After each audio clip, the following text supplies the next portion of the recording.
Okay, good morning, everyone. I'm Debbie Miziasic. We have Ashley FOCL, Volkins and Pamela Monahan, and we're all from FOCL board. And we'd like to hear your thoughts, and if there's any way that we can help you, we're here to do that. And we'd like you to keep your talk maybe about 5 minutes so everybody can participate. Lisa Burkarth, where are you from? I'm from Essex. Okay, thank you. And then we have Mary Art, and you said Burlington? Burlington. Okay, and then Martha and Nancy are from Harwinton. Correct? Yep. Okay. All right. Is there someone that would like to go first, or tell us your thoughts or what you're doing? Or I'll go first if you want. Sure. Okay. So as I said, I'm down here in Essex, and our library is, it has been closed, and then it kind of opened for appointment, and now for the past 2 months or so, it's been closed again. Okay. So what we've been doing, actually, let me back up to go back to October. So we haven't been able to do any of our major book sales, which, as you guys know, is all of our biggest fundraisers. So in October, we did do 2 outdoor mystery bag sales of, fiction, mysteries, cooking, that kind of thing.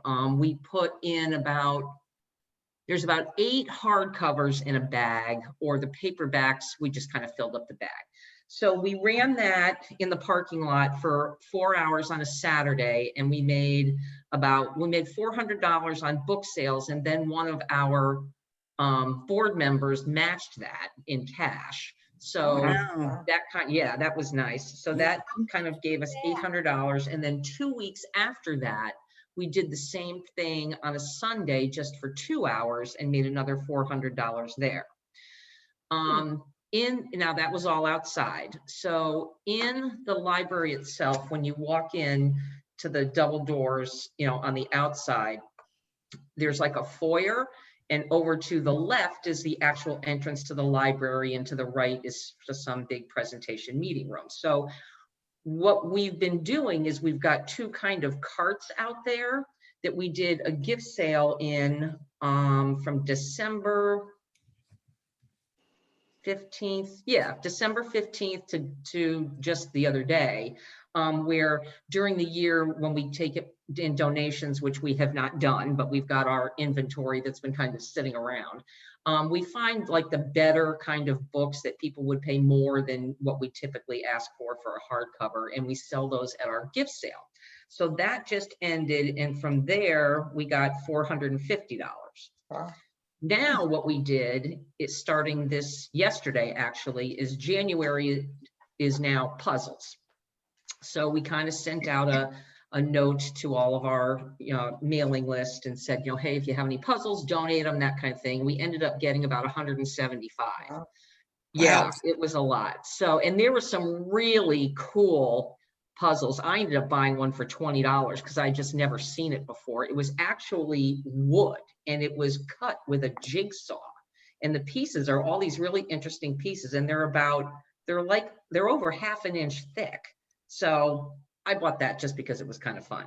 So don't know how that's going. I'm sure actually when I went there yesterday morning, a friend of mine also came, and she bought 8. I just bought this one, and the prices are ranging from, $2, because they're, kids up through adults. So they kind of range from like $2 up through like the 1,000-piece ones are 8, the special ones are more. So we're hoping that we're probably going to get a sizable, money coming in from that. Mm-hmm. Is this outside? No, it's in that foyer when you first walk into the library, because you're in the foyer, you're not actually in the library yet. So that's where it is. So now that we've got that kind of worked out, with the director of the library. She doesn't, for volunteers, there's about 5 of us that have still felt comfortable going in there, but we can only go in one at a time for an hour. So we'll go in and kind of restock the puzzles at the end of the day, and because we're not taking any donations, so we're kind of doing a lot of backroom cleanup, actually. And that's all really we've been able to do. Now we're planning on, until the library opens again, using those carts in the foyer for every month for a different theme. You know, who knows what's going to be next. But we're also thinking of hooking up with the garden club that has their kind of outdoor plant sale in May. And we can bring all our gardening books down there and set up a table. That's outside, obviously. And we're really just kind of hanging out in status quo, trying to figure out how we can make some money. Thank you. 1 minute. Good morning, Maureen. Good morning. How are you doing? Good. We just started and we're going around and discussing for about 5 minutes what everybody's doing and if we can help. Can I just ask, what was the price for the mystery bags? The mystery bags were $5. 5. Okay, thank you. Yeah. So normally what we do after one of our regular book, in-person book sales, the next day we have like a bag of books for $5 where people can just come in and grab books and that fit in a bag and then to pay $5. But we've got the issue of, people touching things, which is why we did everything in the bag. So you bought the bag and we couldn't open it. We stayed closed. So. Now Could I ask, go ahead. Sorry, go ahead. Nick. when you sold the puzzles, did you have a volunteer there to help distribute them to people that wanted to buy them, or was it a donation box? How did you do that? How'd you get the How we money? collect them? Yeah. Yes, well, we don't want to overwhelm the library staff because we don't want to make them mad with all of our paraphernalia. Right. So one of our board members opened up her garage and said there was like a 5-day period from 9 to 4. You could just drop your puzzles off at her house. She quarantined them in her garage, and then we all got together to have a little pricing party a couple days before. Actually, we did that last Monday. And then did you have somebody there to receive the money from the patrons that got the puzzles? We just leave out a jar. Yeah, okay. That's Yeah. what. And then the Okay. library, the staff of the library comes out and grabs it every now and then. Yeah. Yeah. And on the mystery Great bag, idea. was it a combination of books, just a variety, or did you have themes? For the mystery bag?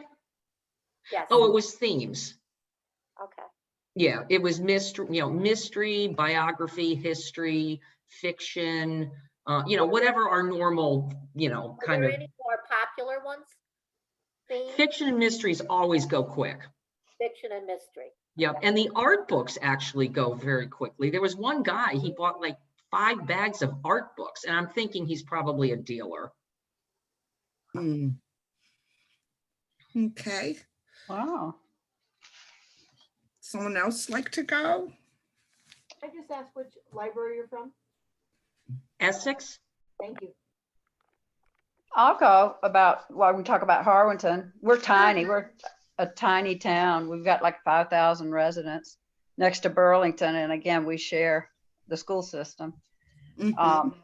But we had our situation where in March, the library closed.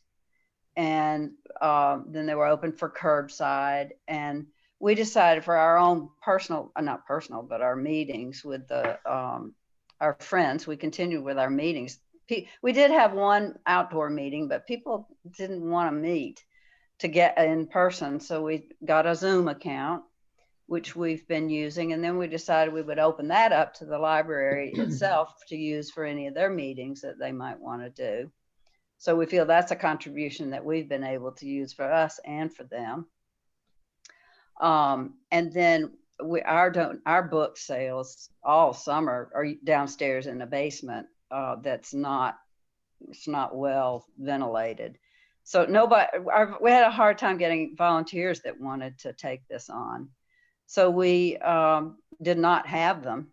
And then in the fall, we canceled our plant book, and we do the plant book and bake sale.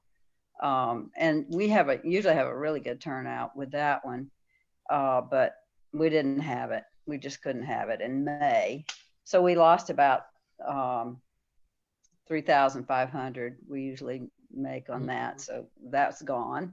And then our next big sale is the holiday craft sale. We've been making crafts. At the beginning of the year, we got together and started making our crafts and had the collection going nicely. And then bam, everything hit. And so we stopped that, getting together. Some people continued to make things, but we didn't have a whole lot to offer, but we did have some things that we wanted to go ahead and sell this year. So instead of having the craft sale, which we usually make about $4,000 on, we didn't have, but we had we did it on advertising on the Facebook page, our Facebook page, the library's Facebook page, and our local Harwinton happenings and the Harwinton Gazette. So all online, we advertised, and each day we would put out a new thing that we had to offer. So we kind of, it was a craft of the day. You can sign up for it, and then you can get anything that you wanted to that was there. It didn't have to be that day.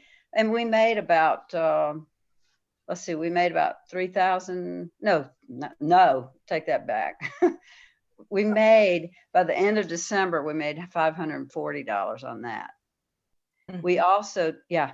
Nancy, what kind of crafts were you selling? And where did people come pick them up? Yeah, my two questions.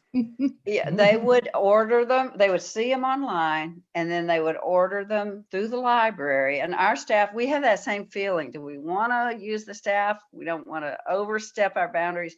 But you know what? They were closed, and they really didn't have a lot of stuff going on. And they don't really seem to mind. So what they would do is they would call in. They would have a price list, and the items would be there. And they would, when people called in to order it for curbside pickup, they would have a price. They would tell them how much their total was going to be, put it in a bag, and leave it out for curbside. And then leave an envelope for them to put the money in, which they would then put in that donation box that we also had for our curbside book pickup. And they put them out on the front porch, if it's the books. So we have two small bookshelves that are mobile that we take out, and we have one person who usually keeps that up to date. And sometimes the librarians they'll see that it's kind of empty and they'll put it in. So I think they're really happy to help. But we did question that. Yeah. What kind of crafts were you selling? Oh, the crafts. Oh my gosh, Nancy. We did, Nancy did some precious little things that go on the screen, that it's a spider that goes on the screen so you don't walk through a screen door by mistake. I mean, things like that. And the Christmas spider. And then we had some books that were covered, the notebooks that were covered. We had some knitted items, not a lot this time for that. We had some other crafts that we had last year. There were Christmas ornaments. We have an individual who makes these beautiful felt ornaments, Christmas ornaments. So there were several ornaments and glass ornaments and different kinds. What else, Nancy, do we have?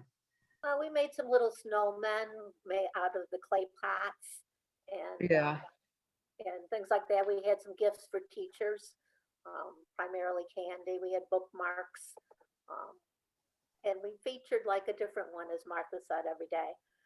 Okay.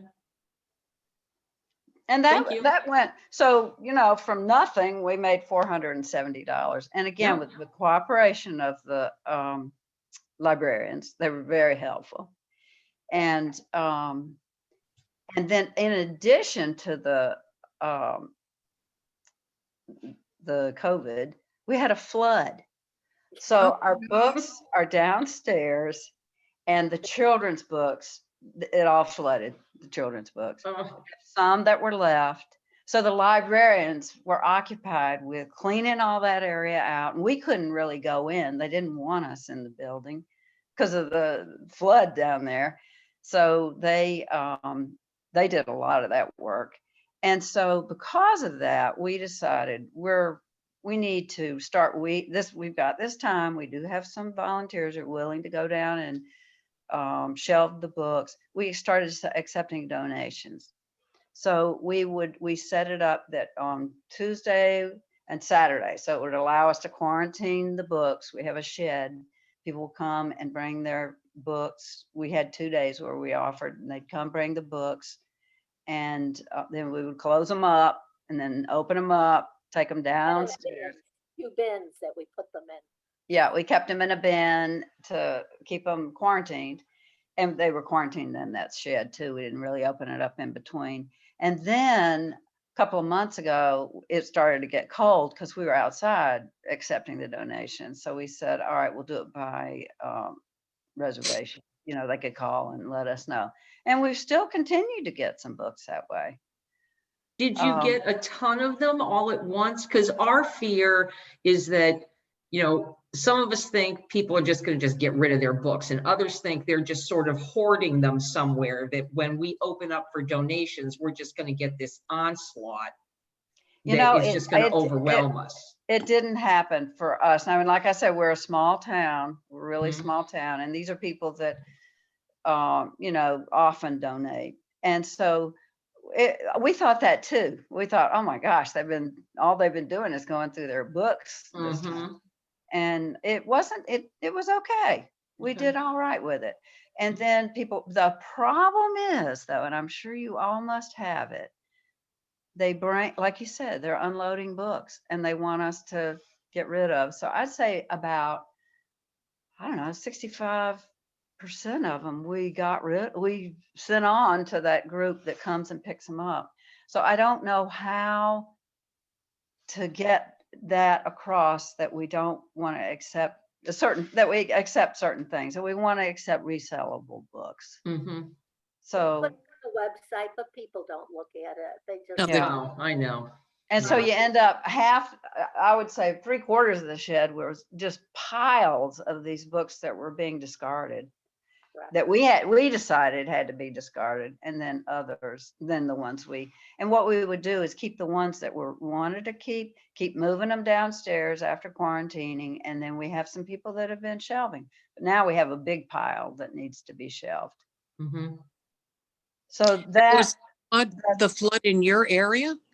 it was in the library. Oh, in the library itself. Oh, okay. And it flooded down over the books, so they had to go through all the books. And but the good thing out of that is they fixed up the area down there, which was pretty nasty. The floor is now painted. It just looks so much better. So in a way, the timing. lost a lot of children's books. We lost all the children's books and the bookshelves they were on. So Yeah. that's why we really get donations. And so despite the fact that we have insurance, the library, it came off of the library's insurance to pay for the bookshelves. And the books, we just considered it a loss. Good morning, Tina. Oh, Hi. Sorry about being late. I didn't have my phone with me, so I didn't hear the alarm. Oh, yeah. Hi, No, Tina. not the alarm to wake me up, the alarm for me to go join the meeting. Oh, I don't want you to think I sleep till noon. if I had my choice, I would be. Yeah, well, So going forward, our question, like I said, our May plant book and bake sale is our big fundraiser, and then our holiday sale. So we don't know what we're going to be doing, but we've got to start really thinking about that. And our plant book and bake sale, part's inside the library and part is on the grounds. And people donate their plants, and they're really a lot. It's a really good fundraiser and a lot of fun, and people bring in all kinds of things. And then we sell the books downstairs, which again, our library now is closed and probably be closed until March. So we just don't know how that's going to be. And then we have a big room where we have a lot of baked goods. So we probably won't be doing inside, but we don't know. Mm-hmm. Yeah. And then we have other thing is the summer monthly, we have a monthly book sale. So people will come in and set, and again, indoor, outdoor is a problem. Mm-hmm. So that's our situation, right? Nancy, anything else, Nancy? No, you covered it well, Martha. Someone else like to speak? I'll talk about Prospect. Sure. It'll be a short story. We have a store that was going to open up in the community center, which is across the street from the library. And it was scheduled to open up on March 12th, 2020. And the mayor shut down the town March 11th.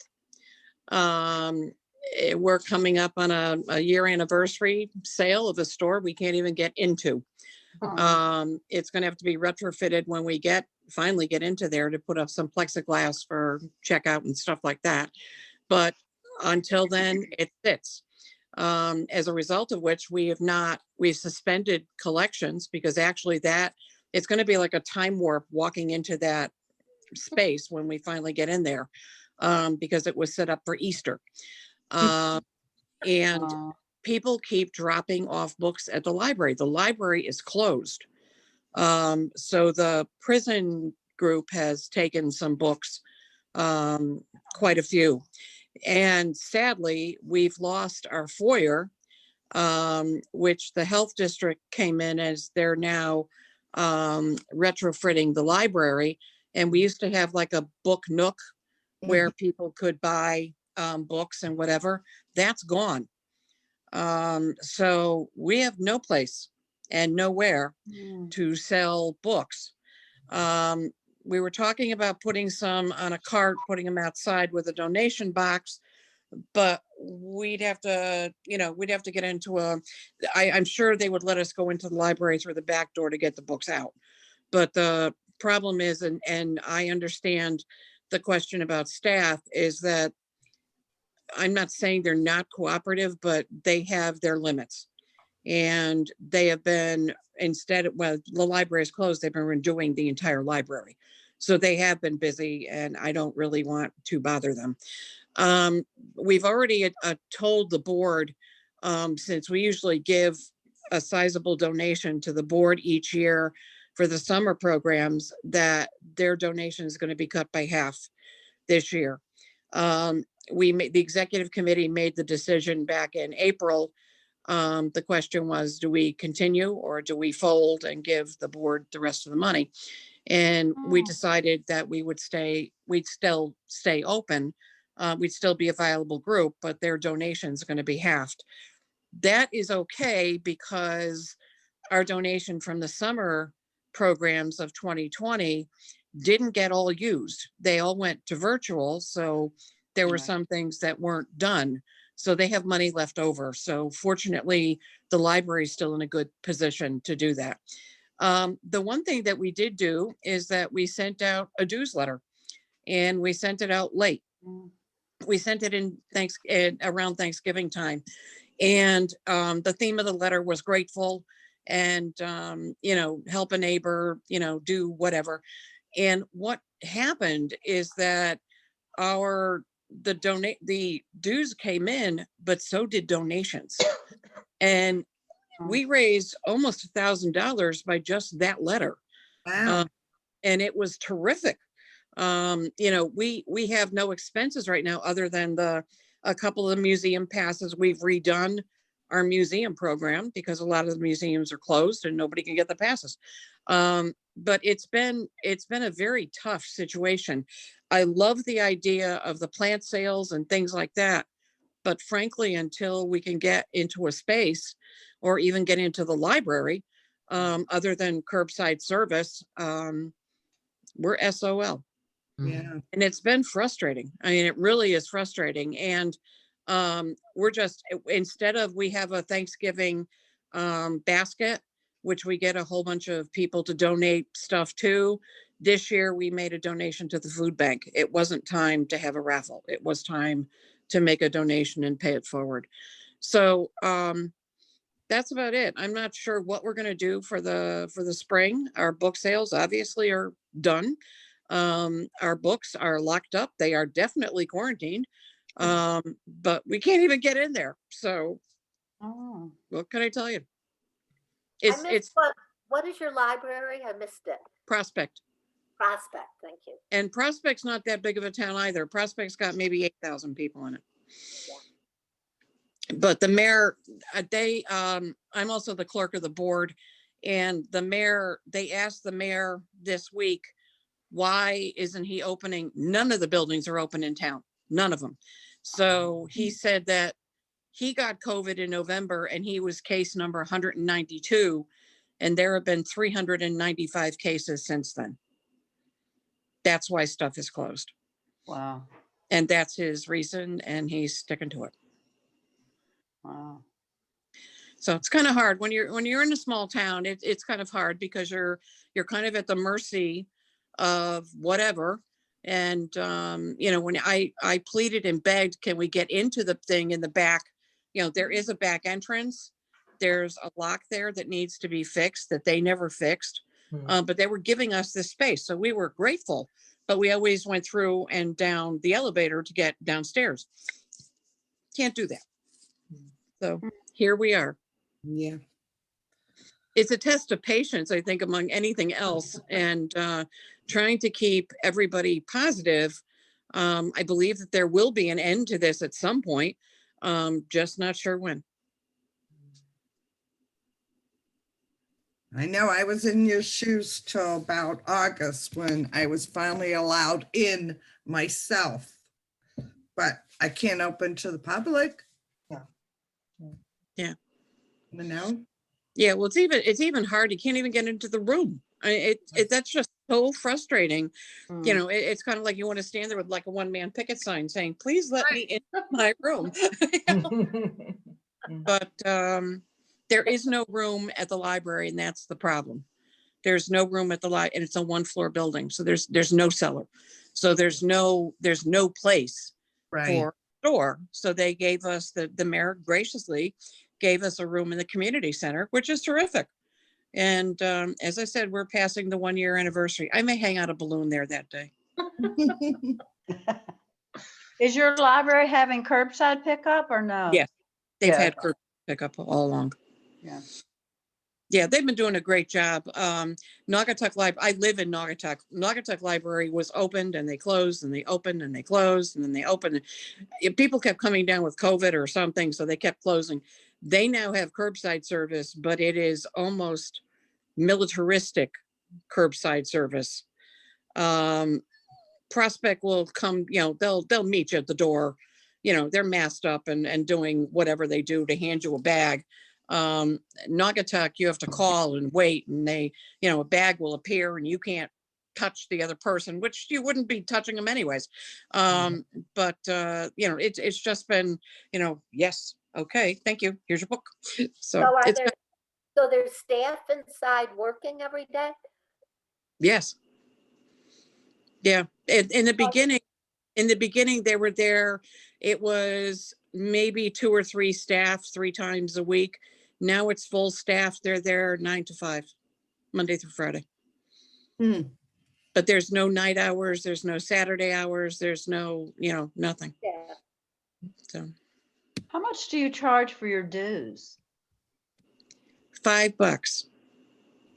So and to be a member of the Friends of the Library, it's $5? For a senior. I think the other price is 8 or 10 or something like that. For seniors, and that's one thing I've wondered about doing that. Kids and seniors.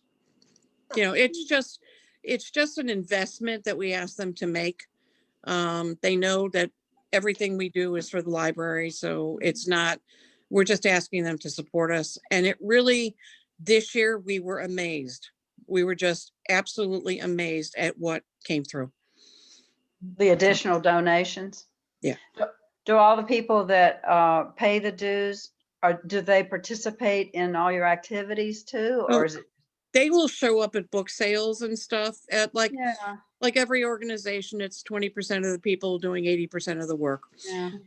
We can call on them for volunteers for a couple hours at the book sale or stuff like that. But How it's many members do you have? 100 and 10? Yeah, Maybe. see, that's the difference, Martha. Yeah. How many do you have? 20, Uh, 25. How Okay. many? 15? Well, active members, well, I don't know. Oh, active members, we have about 10. Yeah. So, yeah, it's the same deal. Okay, it's the same deal. All right, I hate to break this up, but we should Yeah. move along. I can do mine if you want to. Again, we're pretty short, probably shorter than anybody else. Go right ahead, Mary. The Burlington Library is, and I do mostly just the book sales, but I was gonna say the Burlington Library is closed except for curbside. And you described your curbside. Our curbside is you put something on hold, then you call when you get there, and they bring it out to the bench, and everybody's masked. And after they put it on the bench, you go over and get it. So that's pretty safe. A couple, and I do mean a couple, 2 of us volunteers have started going back in, I think over the summer, and they started accepting donations. And they come in very kind of slowly, and we quarantine them for 7 days. You know, when they come in, the librarians will take them in for us, and they'll quarantine them for 7 days. They'll date when they came in, so we know. Our hope is, and we've been, the person working on it has been very busy. We're going to have, we hope, online sales, and we've talked about doing like a mystery bag as well as specific books. So that's our goal. But we actually, because our sale was going to be in early April, and we closed everything down in mid-March, you know, we didn't have any sales at all last year, except for some few. There was a very short period of time when the library was open by appointment, and we had a bookcase in the library that had some books on it, and some of those sold when people were coming in, but that ended when, I think that was probably only about two months during the summer. So that's pretty much where we are. How are you going to do your online sales? What are you thinking about with that? I think we're still a little later this month. We're going to talk about exactly how we're going to do it. But like I said, we might do like a grab bag, like a mystery grab bag for, you know, a certain number of books, you know, and also just certain books.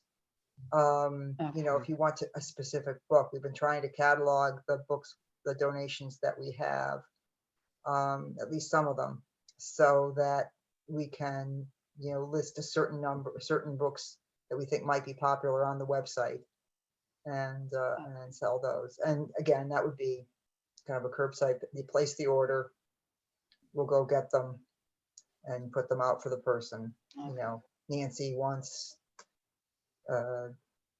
this book, you know, Catch 22 or whatever. Mm-hmm. So we'll do it I that was thinking you might have meant selling it online to the dealers or whatever, you know. No. But I know some people do that. That is labor intensive. That's labor intensive. We have someone who has done that for us in the past. Really? And actually, I was going to actually ask, we did get in with our donations, we did get some older books. So if anybody knows a used book dealer that they can recommend, I might reach out to that person. If not, then we'll just wait. Last year I took a few of our books that we had checked online, you know, and we thought, oh, these are going to be so valuable. And I took them up in Great Barrington. There's the yellow book. Yeah. And we probably got $10 a book. I mean, yeah. $10 a book. That's actually better than I would have expected. Well, it was like that. And then, and on the way up on 183, there's a guy in, he's in Colebrook, and he came down and looked at our books and took some. But we also got an email one time in the middle of all this from a guy in New Jersey, I believe, who said he was trying to see if he could come and see what we have. But our policy has been, you know, we're opening this up to the public. We didn't want to just make it special for the book dealers. But we're wondering about that. Is that something maybe we should do? You know, let book dealers know. And we wondered if you guys knew any book dealers, because they were talking about at the conference that's where they made some money. If I can interject here, we are going to put together a list. One of our users from the first meeting is sending me some list, and I know that we had one started, so we're going to compile it, and it'll probably be on the FOCL Lib website when we get done. Okay. Yes, Tina. Oh, about the book dealers, we did before our last book sale, God knows when that was, forever ago. We invited the book dealers in first the night before, Mhm. and they showed up. You know, there was about 20 of them, and they go through every book with very quickly with their scanning little machine. Oh, yeah. Mhm. And we sold it to them the same way that we would have sold it to our patrons, and it was pretty successful. I think we made about $400 or $500, you know. But we also went to the book barn. I don't know where you guys are all from, but Right, that's in Norwalk. yeah, and they're very efficient. I'll give them that. You arrive with your books, they'll have you out in 10 minutes. So also they took a fair amount of books. Mhm. Pam, The you had, the prices don't usually compare to the ones that are online. You look at, Yeah, well, of course, they're in the business to make money. They're not there to Right. make you money. absolutely. They're there to make them money, and they've had to drive and, Yeah. go through the Did book. you think of charging for the book dealers a fee We to did. go in early? Uh, Yeah, Probably somebody did. we You were did. talking about We that. did. before. We charged, you're right, we charged $10 a person Yep, so did to we. come in, and so it wasn't exactly just, the same thing for them. Yeah. It was We, the afternoon before the official book sale started. Right. So And we, how did you let them know? How did you publicize that to the dealers? to the dealers. there were a couple of, there was a couple, actually, the group that did this sent letters to dealers and got absolutely no response from them, but posted it in a Yeah, couple that's of what we did. places on the web, and I can't remember right now what they are, Yeah, me but either, but they that's had what we much did. more success with that. Mhm. Okay. Okay. Tina, They where are really you, did. Tina, where are you from? Killingworth. Oh, Killingworth, okay, around the corner. Oh, where are you guys from? Where are you from? I'm in Essex. Oh, Essex, lovely town. So if you find out where you posted them, we'd be very interested. Yeah, Okay. sure. Yeah, I'll find out. I'm just the assistant. The boss is taking her master's of she's taking a class, master gardening class. So Oh, I said I would sit in for her. Well, Okay, we need to move on. So Maureen, would you like to, So one and of where are the things, you from? I'm so sorry. my name is Maureen Muir. Can everybody hear me? Because I understand. yes, Okay, yeah. Where are you from? Portland, Connecticut. Oh, Portland, okay. So, one of the things I would ask you to take a look at, because Pamela was talking about the newsletter. Our treasurer does a newsletter every year that has our membership form in it also. So we always would have our book sale in October, and that was the beginning of our membership drive, so that people who came in that first night could pay. It's a $10 fee for membership for the year, and so people could join Oh. as members that night, and then if they were members, they could come to that first night. But she also does a newsletter that comes out right after the election, because we use our local, there's a small newsletter that comes out and it covers this general area. It goes out towards East Hampton, that way. And we do it as a stuffer. So we put the newsletter together beforehand, and then we bring it over to the publisher. And there's a newsletter, and they will bring it to every mailbox in Portland for us. Wow. The newsletter is on our website. We have a Portland Friends newsletter. But even we went to talk to the people in Cheshire because we were so impressed with their organization around how they collect books and how they do their book sales. So we did go out and talk to them for an afternoon. And they were impressed by how many members we had, and I don't have the number offhand, but also how much money we get from our membership. So in our, and I'm trying to think, this current year, our actual membership donation has been over $17,000. Wow, Wow. that's very good. So she works very hard.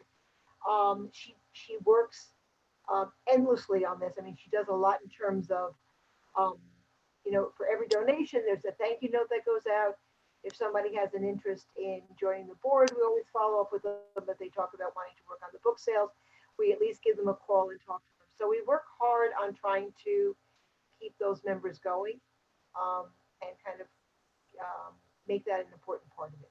We do not get a lot from our book sales. Just kind of. Maureen, these membership fees, are they for the Friends or are they for the library? Is that like a library fundraiser as opposed to a Friends fundraiser? Friends fundraiser. Wow, and you get 17,000? Yes.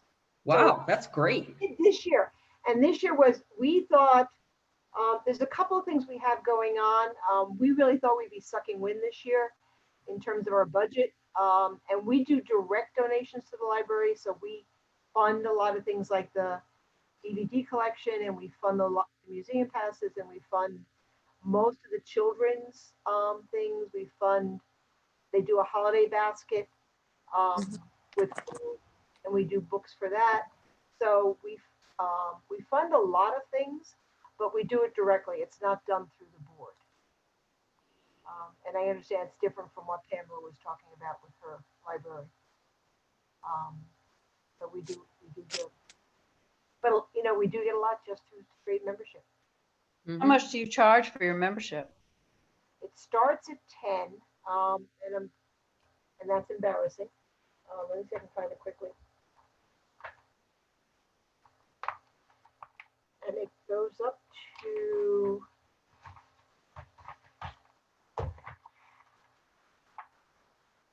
so this is what the newsletter looks like. Oh, wow. Fairly, so it's 6 pages, but she basically goes through everything that happened that year. So when we do the stuffing, it has a return envelope in it. It has a membership form in it. So the newsletter is actually 4 pages, and then the membership form is an additional page in it. So it's $15 for a friend now. It's $25 for a sponsor. It goes up to $1,000 for lifetime members, but we have people who donate more than that. So That's interesting. yeah. So did you find that people would pay membership and then additionally donate this year? You know, just they do pay their membership thing and then, well, I guess you could do it with that system. For the most part, people aren't limited to what the membership is. Like before I joined the board, our donation was much greater than what they were asking for basic membership. So that so our donation included our membership. But my husband and I are very heavy library users, and we've always donated significantly more than they asked for. That just became, and that's, you know, and that's part of the sell of this membership form, is to encourage people not to just become members, but to really look at, I mean, there's a benefactor level at 100, there's very special friends at $250, and then there's $1,000 for lifetime members. But we have people who do lifetime members every year. So. Yeah, see, our library does that on its own. Like they have their own separate thing going out, not from the Friends, which is similar to what you're talking about, Maureen. And I think it's, you know, it depends on the history of your organization and how things have always been done. That's how we've always done it. A lot depends on this one woman who just puts, I mean, tremendous amount of time into this. Writing all this. Maureen, I have a question. Okay. Do you didn't do any book sales then this year? Did I understand that? We have not done our big book sale since October of 2019. No, same with us. Yeah. Yep. Um, Ditto. we do have a space that's a hallway, so it's not very fancy. And it's an ongoing book sale. And so we do have a display of books there. We did go in. So the treasurer and I went in before we don't have any storage space. We have very limited storage space. This whole idea of sorting and being able to do online sales, it just isn't an option for us. We have a very tiny room. It's probably the size of my living room that we can keep books in and then keep boxes in and all of that. So it's, but what we do is we do a major collection 4 times a year. So people will come into the library. We do a growth sorting. So things that we think, we categorize them, we sort them by what we want to save to go into our ongoing book sale, because that's where we tend to get most of our money from on a yearly basis. And then we save some for like Christmas sales and Mother's Day and things like that. So certain topics we pull out. And then the next day, the town comes in and they take the boxes over to the basement of the local intermediate school. They have space over there for us. Mm-hmm. We never see them again until we do the following year's big sale in October. They're just boxed away and we pull them out again. Okay, we still need to hear from Tina. So what would you like to add, Tina? Basically, you said everything that we've experienced. I don't know that I really have anything to add. Well, we wanted to give, lost all our major fundraising events because of COVID, and we don't imagine anything happening maybe in the summer. I don't know, because they're saying there's going to be a huge uptick in March with the new virus. So, yeah, we basically we do the same things. We usually have a golf tournament, which is a very good money maker, very good money raiser. We have a big book sale in October, and like I said, this year for the first time we decided to let in book dealers to see how that would go, and it was good. And and I mean, you wouldn't even know they had been there. Even though they took about 400 or 500 books. I mean, we have a lot of books. What's the other major? We used to have an Earth Day event, but that event is not going to be happening anymore. It's done permanently. So what? I'm sorry, is your library open? No, the library's closed. Okay. And it has been closed. When did they close? I guess the last time things took an uptick. They opened for in the summer, and then I think through was it October, and then I think they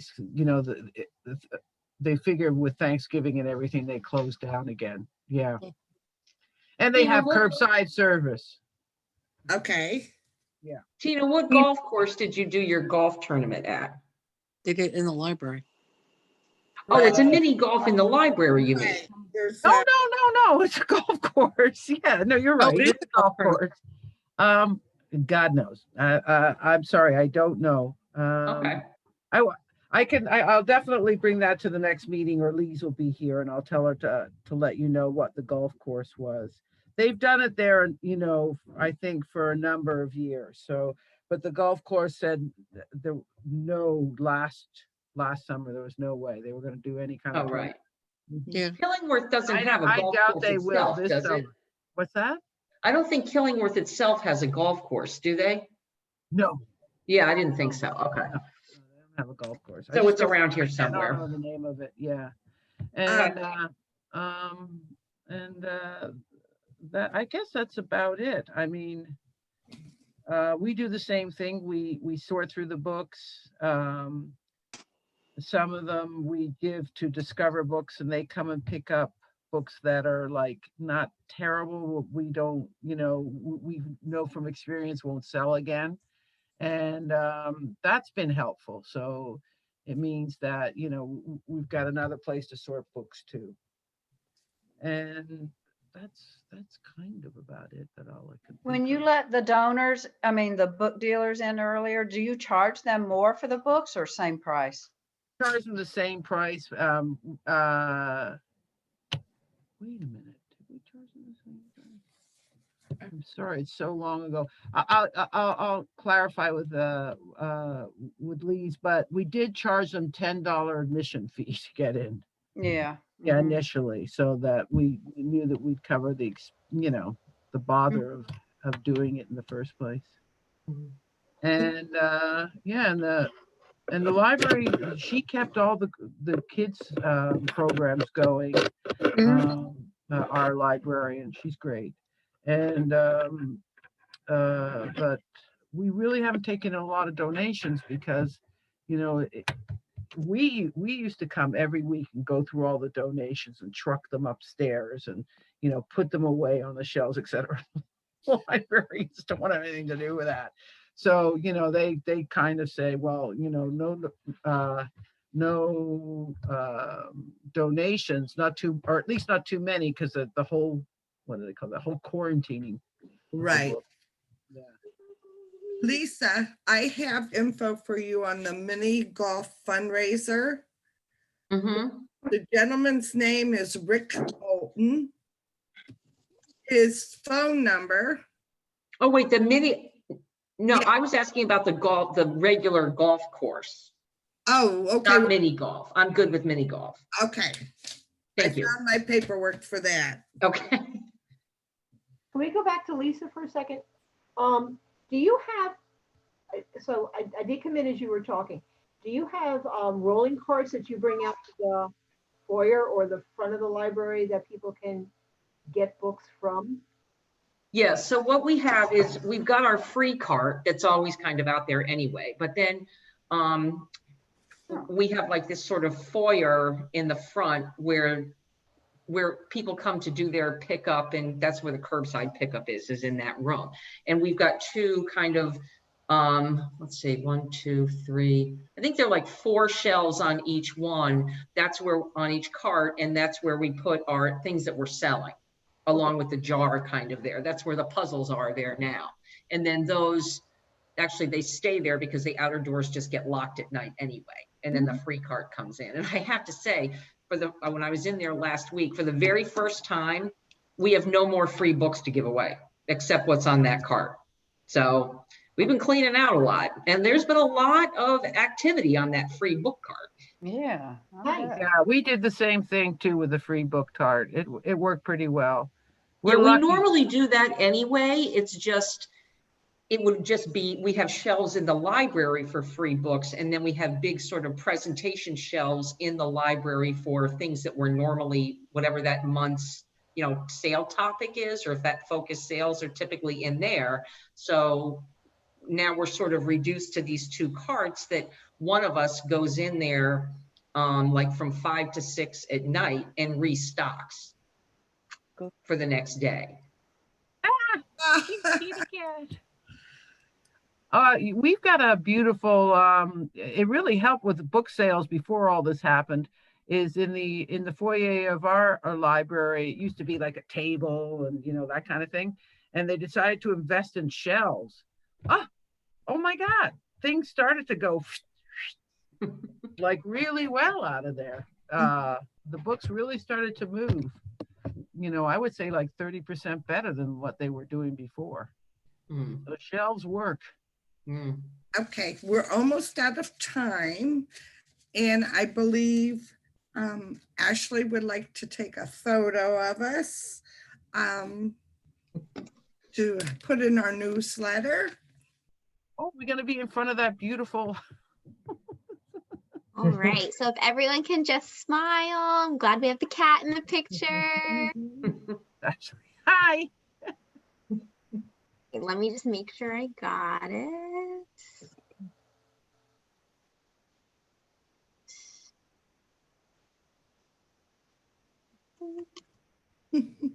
All right, awesome. And we will be putting all of the recordings on the FOCL website, and we'll be sending out a FOCL forum, so you guys will have a link and can check out the other 2 sessions as well. But I feel like this has been really informative, just learning what everyone is doing, and we're all in this together, right? Yep, Totally. Yeah, it's a unfortunately. great thing. It's a And great don't- idea.